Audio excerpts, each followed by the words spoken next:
Hey parents, you're listening to the Project Parenthood podcast. I'm your host, Dr. Nanika Coor, clinical psychologist and respectful parenting therapist. Each week I'll introduce you to the same respectful parenting practices that I use to help parents repair and deepen connections with their children. You'll get tips for cultivating more parental self-compassion, more cooperation from your kids, and more joy, peace, and resilience in your relationship with them.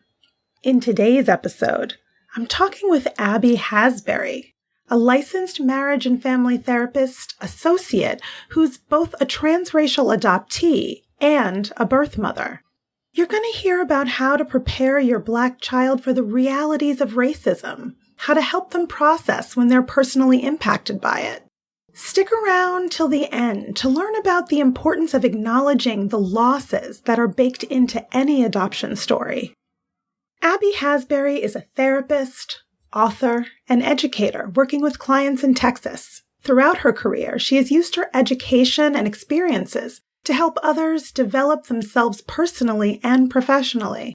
She considers herself a lifetime learner who loves learning formally through research and training and informally from her interactions with people. She's lived and traveled all over the world and loves to experience new places and cultures. In addition to being a wife and mom, she's also a transracial adoptee and a birth mom and has navigated the reunion journey for both identities. Her primary therapy specialties are adoption with focus on transracial adoptees, birth mothers, adolescents and young adults, racial identity development and racial trauma, and relationships. She's been trained in brain spotting and narrative therapy and believes that the client is the expert in their own life. After years in education as a college professor, middle school teacher, and principal, her joy is working with adolescents and young adults, but she also enjoys couples work. Abby typically works with adolescents, navigating anxiety and depression, young adults transitioning to careers and learning to adult, and adoptees of all ages discovering their identities and processing trauma, birth moms processing post-adoption, and couples seeking a more connected relationship. Her work is diversity-focused, trauma-based, and internal family systems informed. Here's my chat with Abby Hasberry. Hey parents, I'm here now with licensed marriage family therapist associate, Abby Hasberry. Abby's a therapist, author, and educator working with clients in Texas. And she also happens to be a transracial adoptee and a birth mom who's navigated the reunion journey for both of these identities. Hey, Abby. Hello. Thank you for having me. I'm so glad to have you here at Project Parenthood to shed some light on the nuances of transracial adoption, particularly when the adoptive parents are white and the adoptee has biological roots in the African diaspora. So I wanted to sort of start with just hearing a little bit more about the work that you do with adoptees and just a little bit about that. So I originally came to career work as a principal and a teacher and all of the things in education. But at some point, I started to kind of work through my professional identity and think about what it meant to be an adoptee in that space. And I found pretty quickly on that adoptees, and specifically transracial adoptees, really needed someone to talk to work through identities and all of the things, abandonment, loss, all of the things that are just kind of not talked about. And so in looking for therapists for people that I met, and even for myself, I quickly realized that there were not many Black therapists who were adoption informed, and even more specifically that were either adoptees or birth parents. And so I decided to go back to school and become that. And so recently here I've started working as a therapist, and I work primarily with adoptees. I have a couple adoptive parents, but mostly with adoptees, working through all of the things that we need to work through in life, but also all the things that are impacted specifically based on their adoption status. You know, one of the things you just said, the things that we don't talk about, right? Like the loss and those things that we don't talk about. I think in my own practice, that's what comes up so much in my work with adoptees themselves, and also with the parents, adoptive parents and adoptees, just so much loss on both sides, right? And then, of course, there's the birth family. And many of these parents just don't know even how to talk about it, even if they're aware of it. What do we do about this information? How do we bring this up? Do we even bring it up? Is it bad to bring it up? There's a lot of mixed emotions and mixed feelings. So switching gears a little bit, how can white parents help Black children with their racial identity development when they just have, that's not their own experience? And, one of the things that really stood out in the conversation you and I had in preparation for this interview, you talked about how adoptees, transracial adoptees particularly, who have white parents, might have to deal with microaggressions and masking in their own homes. How can a child develop a healthy racial identity in those kinds of circumstances? What can a parent do in these situations? I think that one of the things that parents absolutely have to do from the beginning is kind of acknowledge that these things may happen and they may be perpetrators of these things against their kids, completely not intentionally, but it's going to happen as part of the kind of indoctrination into our society. We have all been raised in American society where a lot of unpleasantness happens, and that's not a thing that anyone can dodge and avoid. It just is part of growing up in our society. And so accepting that you may at some point do something that is inappropriate or harmful to your child, and then moving forward from that is the first step.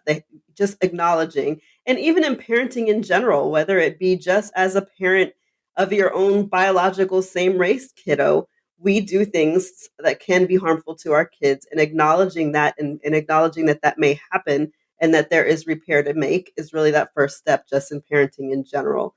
I think that it makes it harder when it's racial and it's microaggressions and all of those things, because these are things that we're taught to like hush and not talk about. We don't want to talk about these things. But if you're going to adopt a child of a different race, it's something that you have to understand and just agree to be upfront with and to name the thing in the room.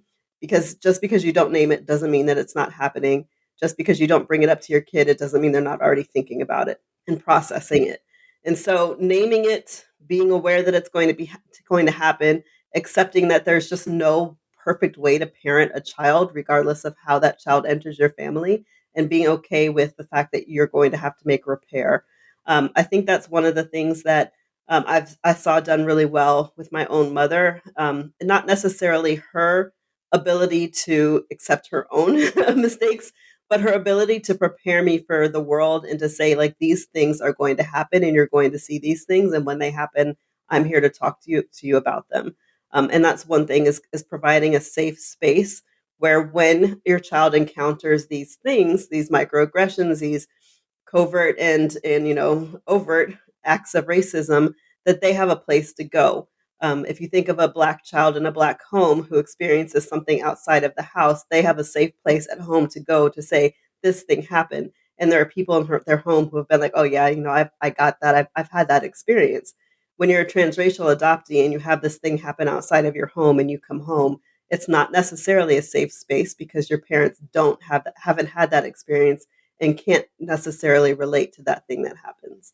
So it's really important that you provide open conversation about things that are going to happen, accepting your child's reality and saying, if this is how you perceived it happening, then I believe you, and not trying to make them feel better and saying, oh, I'm sure they didn't mean that. Because if your child believes they meant it, then your child believes they meant it, and that's where you need to start. I think that that's super important too, that parents just accept your child's reality because it's a reality that you just aren't going to necessarily understand or relate to.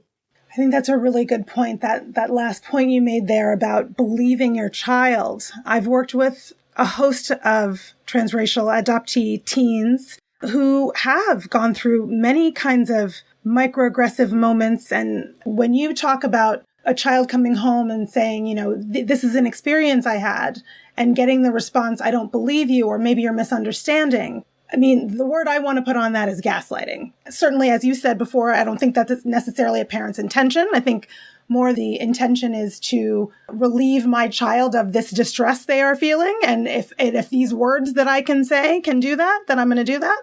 Sometimes those words that you are hope are doing that thing are actually doing something more harmful. Yeah, and what you're teaching your child to do is to not listen to that feeling inside of them that something is wrong. And so when they go out and there's a microaggression, whether it's something as simple that happens all the time where someone's touching their hair or making comment about their hair and it doesn't feel right in their stomach, like it doesn't feel right that this person is putting their hands on me and petting me in a way that makes me feel uncomfortable, and they come home and say that, and you say, oh, I'm sure they didn't mean it, they just appreciated your hair. What you're teaching them to do is to not listen to that feeling in their gut and to not listen to their own, survival instincts in situations like that. And that's not at all the intent of the parent, but it's what is learned by the kiddo when you do that. Absolutely. Absolutely. And can you talk a little bit about masking too? When we talk about masking, I know that you and I know what we're talking about, but just for the audience, can you talk a little bit more about what that might be like for a transracial adoptee? Yeah, so if you think about it in a professional identity of a Black person who goes to work and has a specific identity that they put on when they're at work, and it's where they're speaking proper English and proper is in quote fingers for that, standard English. And they are wearing their hair in certain ways and maybe just doing speaking in manners that are more appropriate to the job environment that they are in, but not what they are accustomed to in their own community. And this can be any person of color, people from other countries as well, any culture that's outside of standard white American culture. That kind of is that masking. But when you think of a transracial adoptee, they are doing that often in their own home as well. So it's not just going out into another space and putting on this like identity to be speaking in standard English in a white kind of societal expectation. It's doing that in the place where you're supposed to feel the most safe and the most comfortable in your own home. So that is problematic in many ways because it makes a child feel like there isn't a space where they can be 100% themselves and be comfortable and be authentic because they are learning about their own race and their own culture from television, from their friends, from other racial mirrors who they may be living with. And then to have to take that off at home is problematic and exhausting.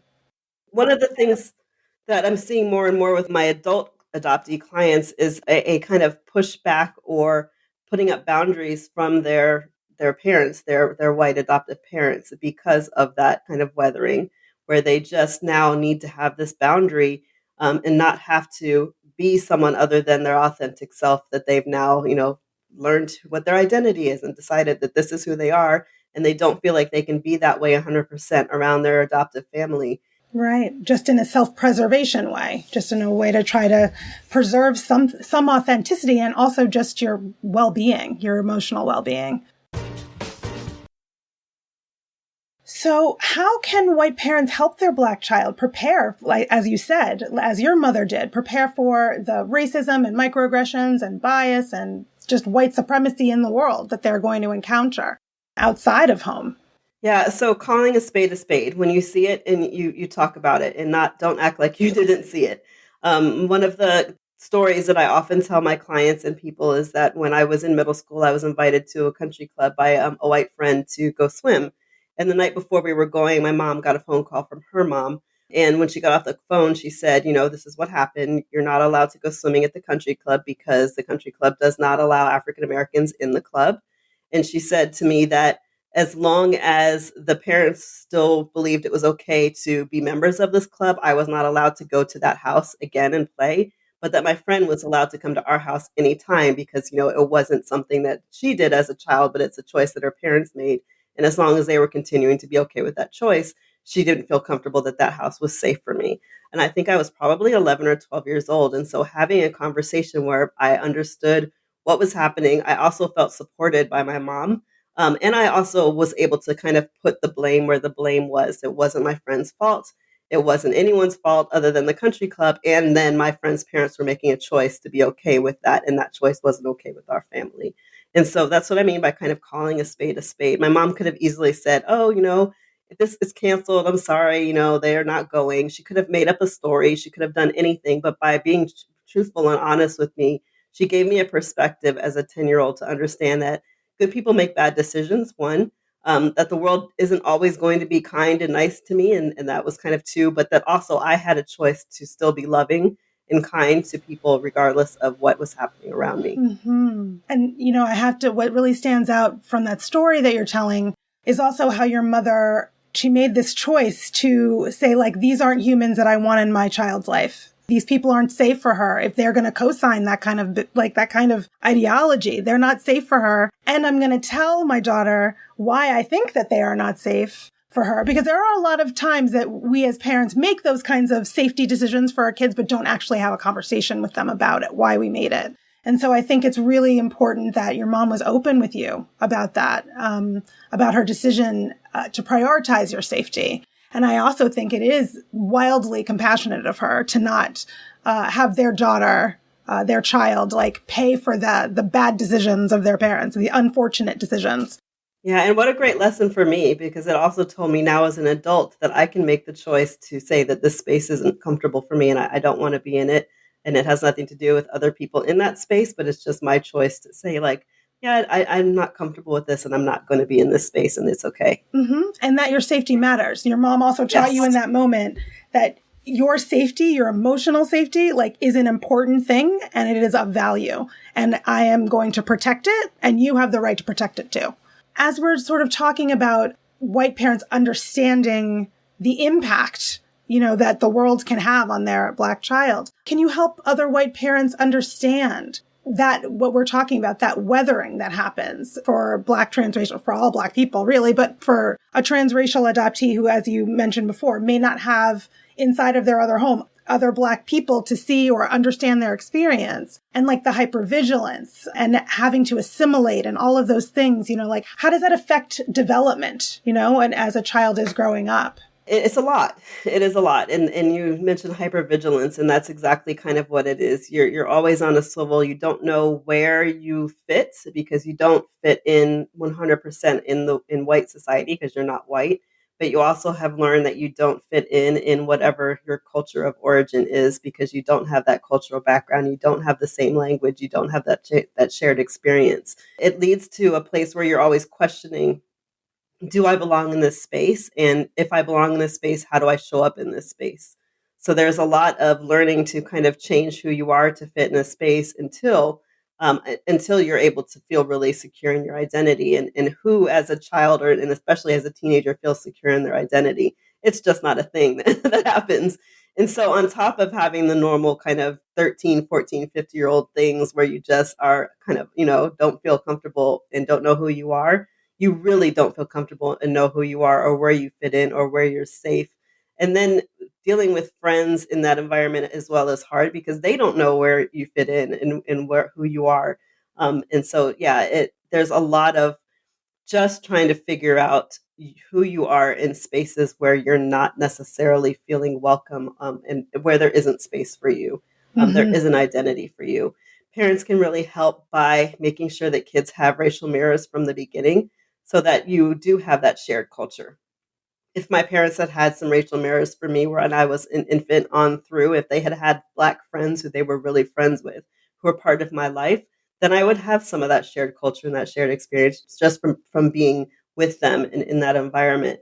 In addition, if I had known any other adoptees in my life, then I would have a space and an identity as an adoptee, which is something that I didn't really have until I was an adult.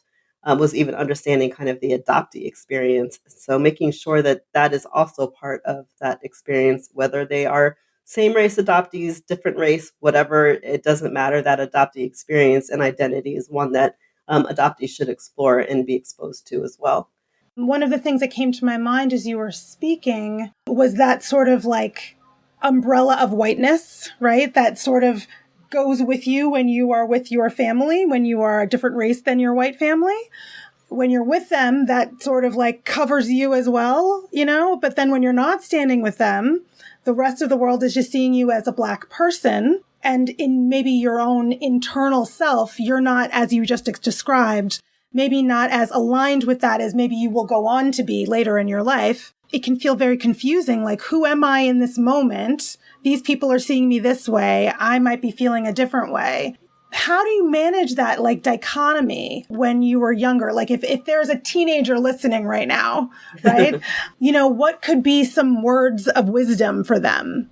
I think that words of wisdom for me is there's no one way of being anything. And so just showing up in the space as you are is enough. And I know that as a teenager, it often does not feel like it's enough. And you just have to continue to tell yourself that I am enough the way that I am. That is actually a lesson that I learned earlier than most teenagers did. And I'm not sure why or how. I haven't kind of unpacked where that came from. But I was okay with the fact that there was a different way of being Black when I was 15 years old. I was aware that I had privileges that my Black friends in my community did not have. And with that awareness, somehow I developed an idea, like a belief, understanding that did have some responsibility. And I think that I found that mostly in school. So from going from eighth to ninth grade, I went from private school to public school. And in doing so, my mom went in and advocated and said I needed to be in all of the highest classes because I had had this like really rigorous education and really did need to be in those classes. And I was excited about going to school where there were a lot more kids who looked like me because there were none at my private school. But what I found was that in those classes, I was still the only one. And something in me understood that there was some inequity and something that wasn't okay in all of that, and I felt a responsibility and some sort of, I don't know, I felt like it was a responsibility of me later on to kind of go back and fix that, which is why I ended up going into education. But I understood that my friends were just as smart as I was, if not more intelligent than I was, many of them, but they weren't afforded the opportunity to be in the classes that I was in. And it was because of my adoption status and that umbrella of whiteness that you talked about. And that was hard. It was really hard to live with, to navigate, to understand, to process. It was hard to navigate my own identity, to say like there's more than one way of being Black. However, my way of becoming Black included an umbrella of whiteness that other people don't have. It included a privilege that a lot of my friends didn't have. And that was difficult to navigate and to understand and to be okay with.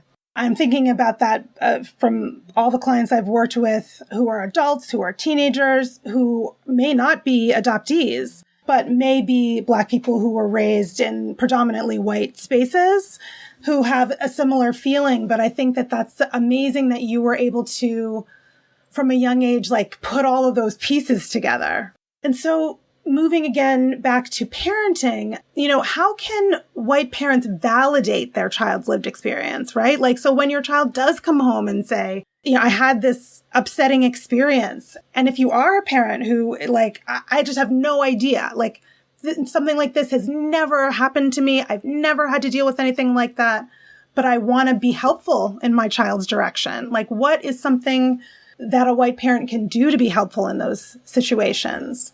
Yeah, so and I would say not just white parents, but parents in general. There's a three-pronged question that I like teaching parents to ask their kids.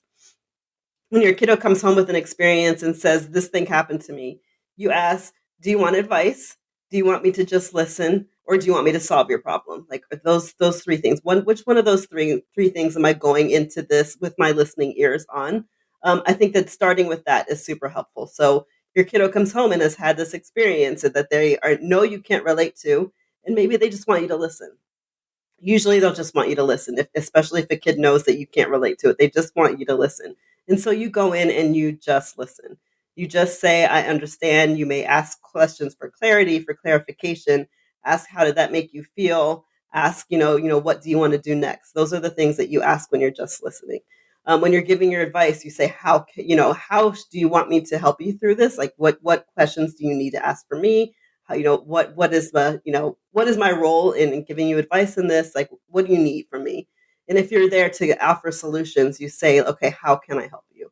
And those are the three ways to kind of go through that navigate that space of circumstances and situations that you may not understand and still show up for your kid in the best way that you can. The other thing is to also see if, is there someone else that you would want to talk to about this? Is there someone that I can put you in touch with, someone in your village who might be the next person that you share this with? Or I say, I don't relate to this, but who would?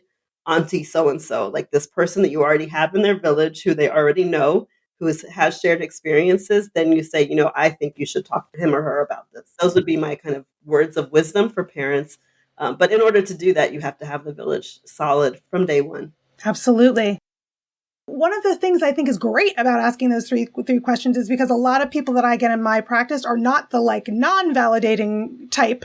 They're more the like, I got to fix every single problem. Like immediately, like as soon as I hear of something, I got to start fixing everything. And that in and of itself can sometimes be invalidating to a person when they're coming to you because they're trying to maybe get comfort or just have someone listen to them. So it's really just so lovely to give someone a menu like that of like, here are your choices, right? And so you can, first of all, like maybe your child doesn't realize those choices are there, A, and then B, like it's giving them a way of getting their need met in the moment. Like, okay, what do I actually need right now?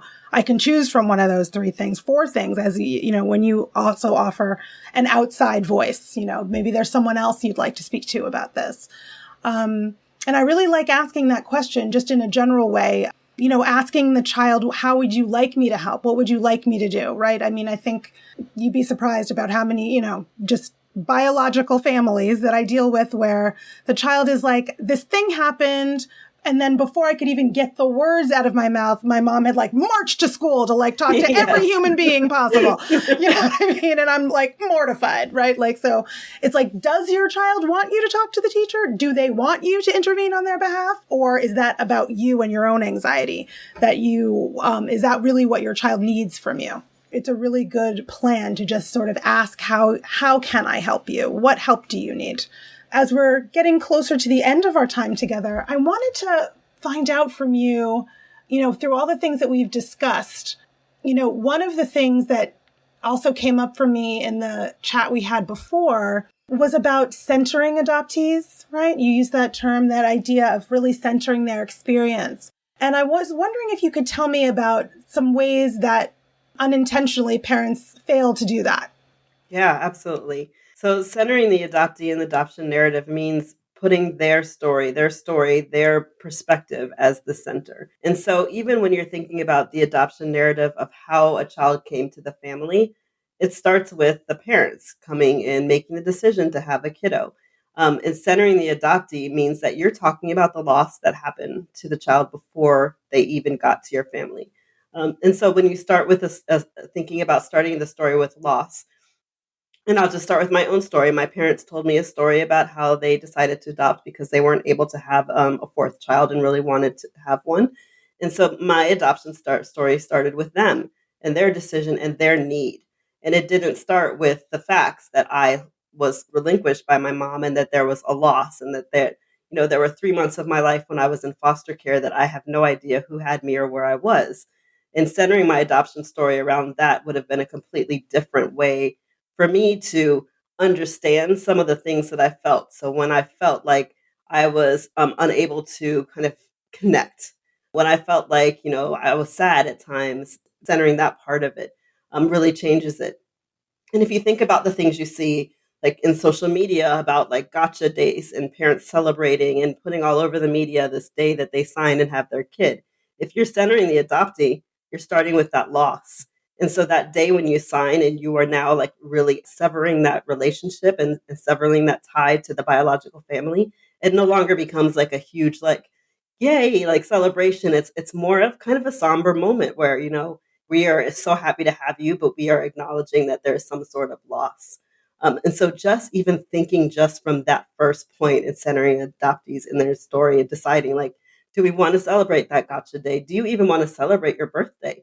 A lot of adoptees don't feel comfortable celebrating their birthday because it's not necessarily a day that that's full of joy or happiness for them. And so understanding and giving them choices as they're getting older and kind of identifying as an adoptee is really centering them in adoption. And it also means that adoptive parents don't share the adoptee's story on social media with their friends, that the things that happened before you got your child is not yours to share. That's their story.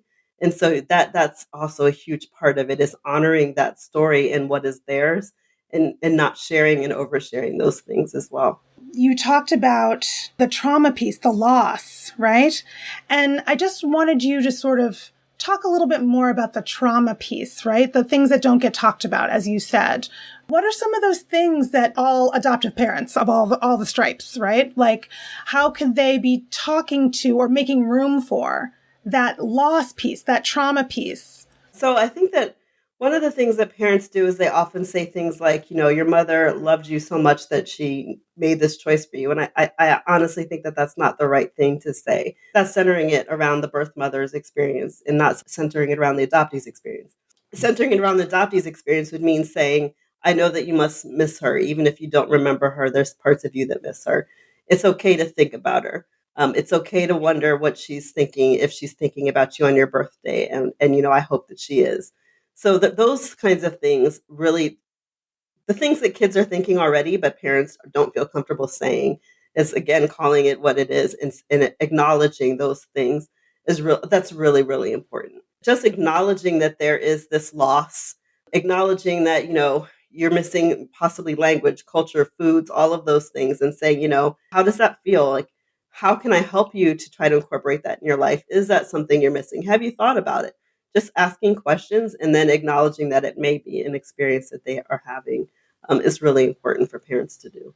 And, as you're speaking, I'm realizing for so many of the adoptive families that I've worked with, fully half of them have had like the biological parent, the mother. There's been some trauma in like maybe even becoming pregnant, or there was potentially, the mother had like very serious mental illness or very serious drug use or some kind of very serious trauma that she was dealing with at the time of the birth. And a lot of the adoptive parents are then very anxious. Like, when do I tell them? Do I tell them? Do they need to know? How do I tell them? Is it more traumatic for them to know? So I'm wondering what's a good way for parents to manage that kind of situation? So that's the kid's story and it's their information. And so they deserve to know the story in age appropriate bits. So you tell them from the beginning. The story isn't she loved you so much. The story is, your birth mother was going through trauma and wasn't able to keep you in this moment. And then when they're older, you tell them a little bit more about the trauma, but it is their story. And it's when you think about biological kids, they are afforded the opportunity to any of the information that they have. They know their parents, they have their birth certificates, they know the situation, they have pictures of their parents being pregnant. And so adoptees don't get that privilege. And so as much of that privilege that adoptive parent can get, the better that they can give to their child. The other thing, though, that adoptive parents really should do is also understand that there is some coercion often in the adoption industry for birth parents. And so acknowledging that too, and kind of the part that they play, just like me acknowledging that, part of my identity gave me some privilege that other people who look like me might not have. I think that adoptive parents need to kind of acknowledge that their privilege and their identity has played a part in even receiving the child that they have, and that there's a possibility that that's part of their child's story too. And so painting a story that is full of brightness and love and choices is not necessarily fair because it's often not true. And what you're saying right now about the privilege of even just knowing anything about the first days of your life, right? And so not knowing who your parent is when your parents know who that person is. They have this information and they're sort of gatekeeping this information, right? Like imagining that, you can't really handle it. You're not going to be able to deal with it. And then I wonder, for those children who maybe find out when they're, 18, all of this information about themselves, I can only imagine how confusing and potentially feeling betrayed. Like this is information you've been withholding that could have been really important for me to know.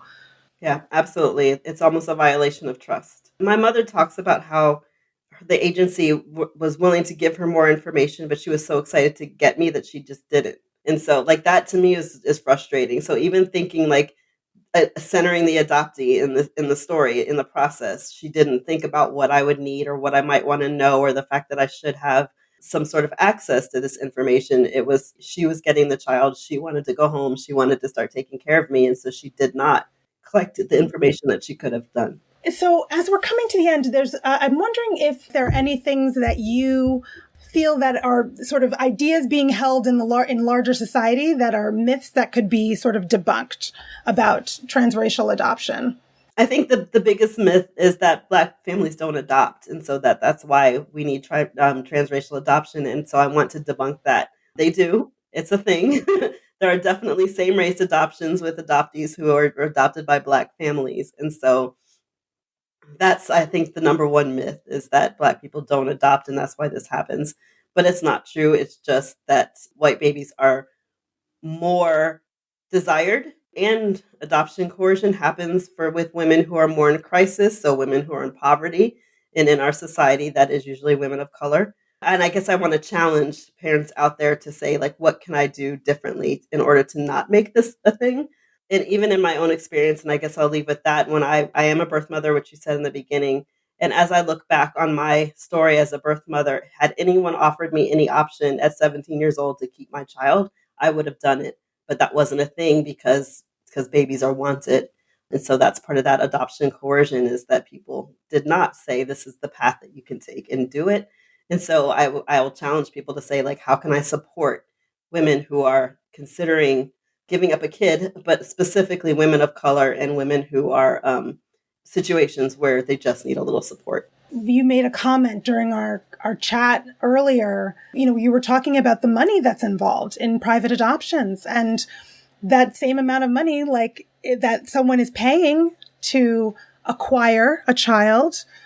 I mean, what if that 17-year-old could have that same money you're paying? Maybe they could keep their child, right? And that's that was like a whole thing opened up in my mind, right? Like it was just like mind blown. Like it's so simple, but so like something that nobody's talking about or thinking about, like that to like divert those funds in a different way could have a completely different outcome, right? And I also wanted to sort of think about for families who might be listening, who are in an infertility situation or who have been considering adoption, who haven't done it yet. They're just in like the reflective stage. But what would you say to someone who is in that reflective stage and thinking about adoption? I would say do your work, go to therapy, figure through all the options, do your own healing first, because if you're in a situation where you're considering adoption, it's because there's some sort of loss of an ideal of a child that you biologically were going to have. And so instead of rushing to adoption, do that work first in that healing so that you can show up in the life of a child. I would also say consider adopting kids that aren't infant adoptees as well. So kiddos who definitely do not have support, family structures, all of those things, who really need you as well. Yeah, thank you so much for that. That's such an important point. There's so many children who are older than infancy who need so much love and so much support. So thank you so much, Abby, for being here and sharing this information. As I told you before we started recording, I've been wanting so much to have this conversation for so long. I've worked with so many transracially adoptive families and kids, and I've always wanted to be able to speak to someone about this who has a therapy background, right? And not solely just personal experience, but also some like mental health experience as well. So thank you so much for sharing your expertise with us. I hope that's helpful. You can learn more about Abby Hasberry's work at www.greenhouseindie.com/Abby-Hasberry. That's www.greenhouseindie.com/Abby Hasberry, ABBY-HASBERRY. And follow her on Instagram at Dear Abby, D.E.A.R._ABBY.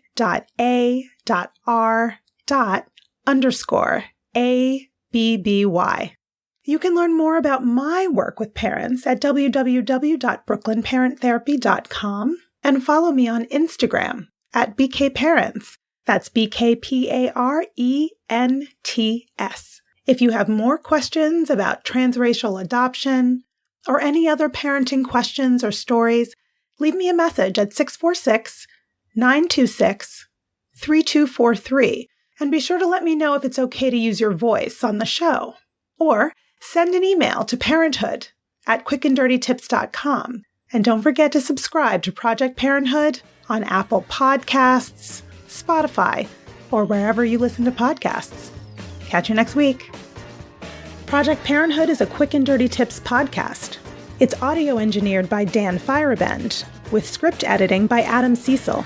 Our podcast and advertising operations specialist is Morgan Christensen. Our digital operations specialist is Holly Hutchings. Our marketing and publicity assistant is Davina Tomlin. And our intern is Cameron Lacey.